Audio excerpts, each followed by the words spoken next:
নমস্কাৰ আজি পজেচিভ প্ৰনাউন আৰু পজেচিভ এডজেক্টিভ ইয়াৰ বিষয়ে ক'ম বুলি ভাবিছোঁ যেতিয়া পজেচিভ যিবিলাক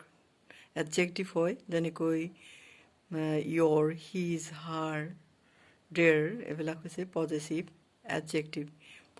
এডজেক্টিভৰ পিছত কি হয় নাউন ব্যৱহাৰ হয় যেনেকৈ this is my pen অৰ্থাৎ my পিছত কি আহিলে noun আহিছে my pen this is my book yes হেডৰে যদি কি হয় পজেচিভ প্ৰনাউনৰ কথা কওঁ তেতিয়াহলে পজেচিভ প্ৰনাউন ব্যৱহাৰ হয় সম্বন্ধ আৰু অধিকাৰ বুজাবলৈ যেনেকৈ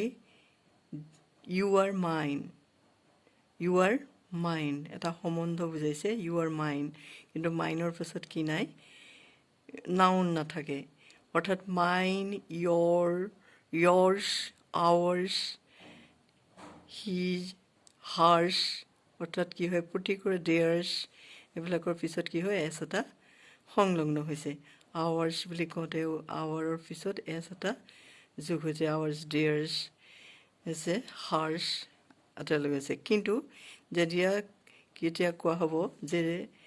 the you are mine অৰ্থাৎ তো সম্বন্ধ বুজাইছে কিন্তু মাইনৰ পিছত কি নাই the country is ours the country is ours বুলি কোৱাৰ পিছত দেখোন আমাৰ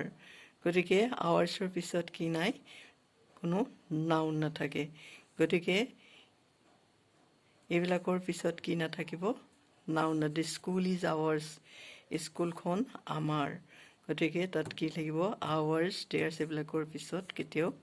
নাউন নাথাকে অৰ্থাৎ এইবিলাক হৈছে অধিকাৰ আৰু সম্বন্ধ বুজোৱা এইবিলাক হৈছে পজেচিভ pronoun গতিকে আজিলৈ সৰুকে এইখিনিকে কথা পাতিলোঁ আজিলৈ আহিছোঁ নমস্কাৰ বিদায় লৈছোঁ